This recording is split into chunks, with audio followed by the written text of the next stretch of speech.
Welcome to the Sharkpreneur podcast with Kevin Harrington and Seth Greene. Kevin Harrington is the inventor of the infomercial, one of the original sharks from the hit TV show Shark Tank, and has generated over $5 billion in TV and digital direct response sales. Seth Greene is the world's first trusted authority on cutting-edge direct response marketing, a best-selling author, and the only 3-time Marketer of the Year nominee. On the podcast, Kevin and Seth interview Sharkpreneurs who share straight talk on what it takes to explode your business. Why do so many businesses struggle while others seem to explode overnight? Do you wish you had the secret to this type of exponential growth? Now, I've scaled more than 20 businesses to over $100 million, and it's not just luck. In my new book with Mark Tim, Mentor to Millions, you'll learn the repeatable framework I use in all my business ventures for massive success. Order at kevinmentor.com and get over $1,000 in bonuses. Head to kevinmentor.com. Welcome to the Sharkpreneur podcast. This is Seth Greene. Joined with me today is Scott Ritzheimer, the capacity architect. Before he became known as the capacity architect, he first had to figure out how to do it himself. Started a business at the age of 21 with nothing and a hope and a dream, and he learned how hard and rewarding owning and running a business can be and found one thing to be true. As your company grows, your leadership and strategy have to change too. He now saves founders years of headache, heartache, and lost opportunity by walking them through his proven system for achieving unparalleled success without all the stress that usually comes with it. Scott, thanks so much for joining us. Yeah, Seth, thanks for having me. All right, so let's go back in time a little bit. I got to ask, what was the business you started at age 21? Yes. So funny story, a little bit weird. I actually ended up refounding someone's business. So business had been started and then sold and basically destroyed. And then I had the opportunity to join on with the original founder and restart the company for him. So this was 2008, August. Right? Which you'll remember was not the best time to start a business because over the next 6 months, the stock market fell, 40%, something like that. Yes. And so, yeah, it wasn't pretty, but that wasn't really the hardest part because of the way that the company had shifted hands. We had zero income. We had no cash. We had about $100,000 in debt we owed to local businesses. And basically, we just had a hope and prayer to get started up again. Now, the business was, people don't believe that this could be a real business, but we were helping churches, nonprofits, and businesses get started with predominantly churches and nonprofits. And we were doing their, administrative paperwork behind the scenes. So we would joke, no one starts a business or a nonprofit to do bylaws. That's not the most fun thing in the world. No one likes, starting a business to write letters to the IRS. It's just not what we do. So we would do that on people's behalf. Awesome. So you soon discovered that businesses don't come with an instruction manual, right? Yes. So talk a little bit about some of the adversity that you overcame and how that kind of inspired what you're doing now. Yeah. So there's the normal challenges. There's, trying to find customers, there's trying to find staff, all of that kind of stuff. And everyone faces that. So it's hard. But the thing that I didn't expect was that as we grew and got bigger, as there was more money in the bank, that new problems came up. And, I had this idea, and I think we put this out there in the entrepreneurial space that if you succeed, you've arrived. But what I found and what I think we need to talk about more is when you succeed, that actually creates new problems that in many ways are even harder than those startup problems that we were facing in the early days. Absolutely. So talk a little bit about how you ultimately did you stay in the original same business the entire time before you pivoted to what you're doing now, or was there some other pivots along the way? Yeah, I did. And during that time, what we had to do, we had several pivots inside of the business. And one of the biggest ones that's just kind of a helpful story for folks is we had a a revenue stream that came from events that we did across the country. So we'd do small events, somewhere between 15 and 100 people, 150 people all across the country. And in the early days, it was like 60 something percent of our revenue, like critical to who we were as a company. Well, those events just didn't keep pace with the growth inside the company. And we looked at it one day and we're like, hey, not only are we not like making as much money on this, we're actually losing money for every dollar we sold at the events because of, flight costs, travel costs, event costs, all that kind of stuff, and discounting we were doing. And so we were faced with a decision, are we going to keep this? It's about $1.5 million. It's not chump change. Right. Are we going to keep this line of business, or are we going to cut it and pivot? And, it's a helpful story for founders, because what we have a tendency to do is to equate, surviving and succeeding, because in the early days, they are the same. Like if you don't succeed, the business doesn't survive. But what we had to learn really the hard way, losing $300,000 a year, was that surviving and succeeding actually start to separate as the business gets bigger and as you get more successful. And if you keep trying to do everything just to survive, you'll actually miss the big picture of what was going on.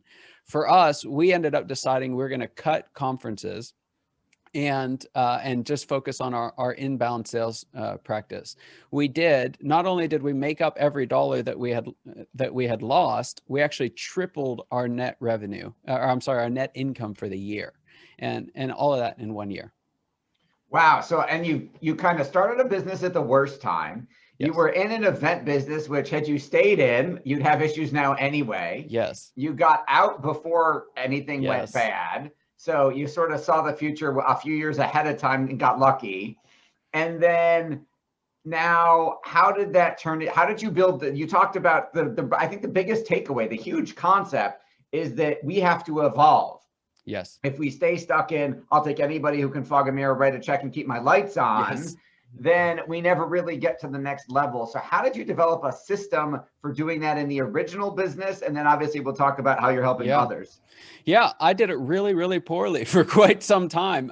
But what I did, I actually came across, there's a guy named Les McEwen, wrote a book called Predictable Success. In it, he lays a handful of strategies out that were just game changers for us in the organization. But really what it comes down to is, as a founder, as the leader of the organization, I couldn't make all the decisions anymore.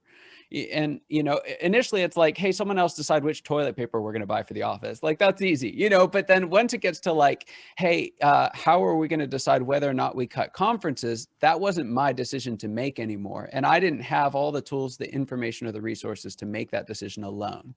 And so the big kind of evolutionary moment for us was, we actually need a team to lead this. In the book, Les calls it high quality team-based decision making, which is about the most boring phrase in the world. But if you're a founder, what it's going to do, it's going to unlock a whole new level of your individual capacity to grow the business, because it's not dependent on you and the sweat of your brow and, the broadness of your shoulders anymore. You can actually get a team who can bring their different perspectives and drive the business forward.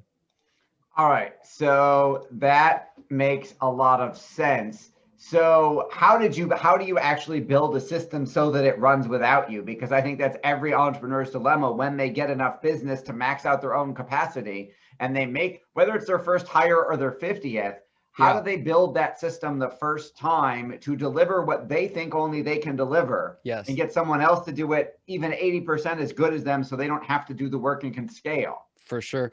Yeah, I actually, to answer that question, we could spend probably about 3 or 4 hours. But what I did was I put all of it into a free course that we can give away to all of your folks at the end of the show. But basically, what it is that transformation as a founder, being the quarterback on the field, throwing the ball, calling the audibles as we go, to being that coach on the sideline, leading the team to succeed.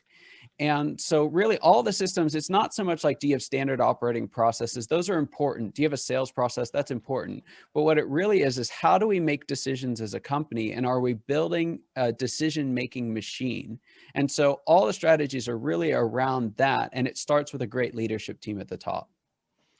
And then how do we figure out has to happen in order to get what was in, because I went through this exact struggle. Yeah. I literally was your target market, and I was struggling with how do I get what's in my head and I just have figured out how to do onto paper or pixels. Ours is on our SOP, our system is online now. But how do I get that out of my head and into a series of steps so that someone else can do it?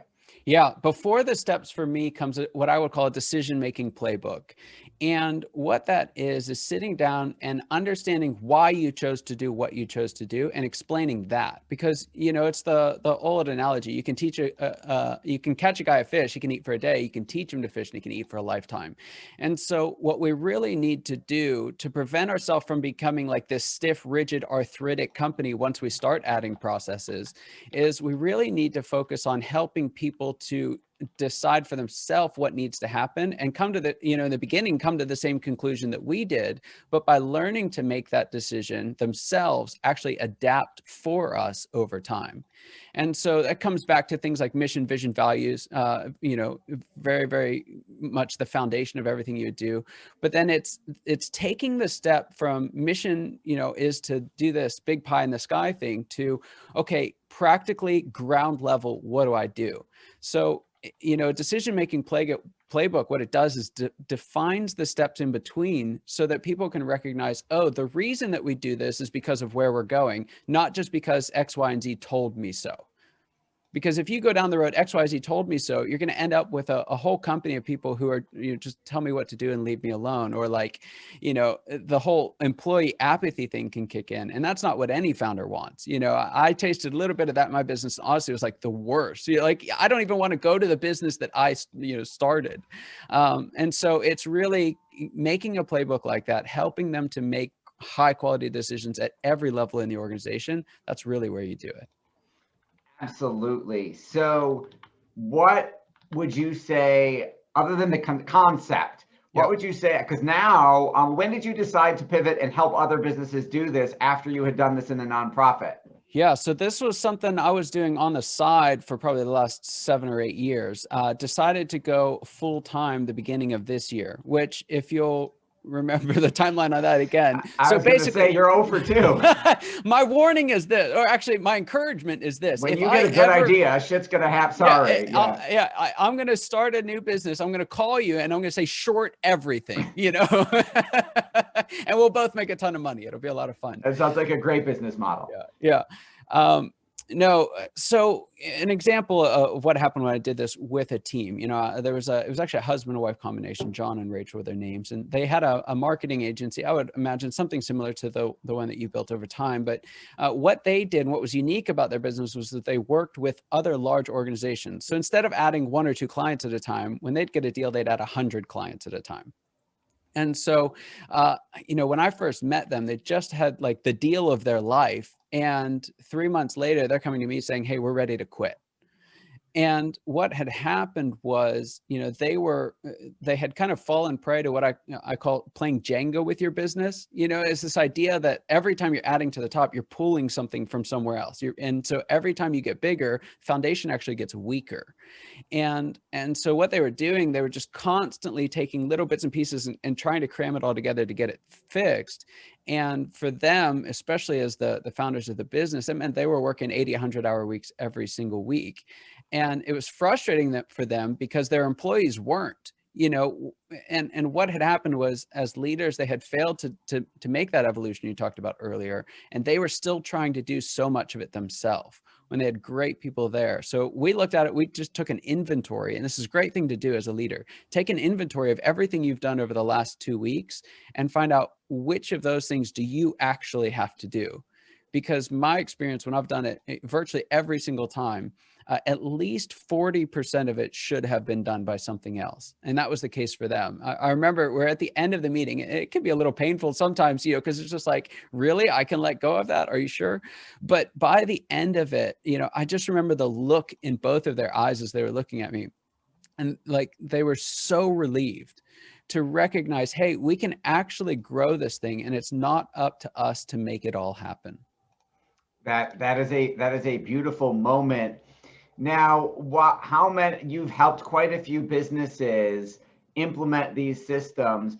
Just give us one more example of like kind of like the magical transformation of what happens on the other side. Yeah. Yeah, absolutely. So another example, there's a guy I worked with, Jeff, who's in the nonprofit space, really successful. They were operating, I think at the start on 5 continents, so it's not a small operation that he's leading. But like so many great organizations, he and his senior leadership team were really struggling to make everything happen. They were constantly in a place where they were like trying to push everything forward.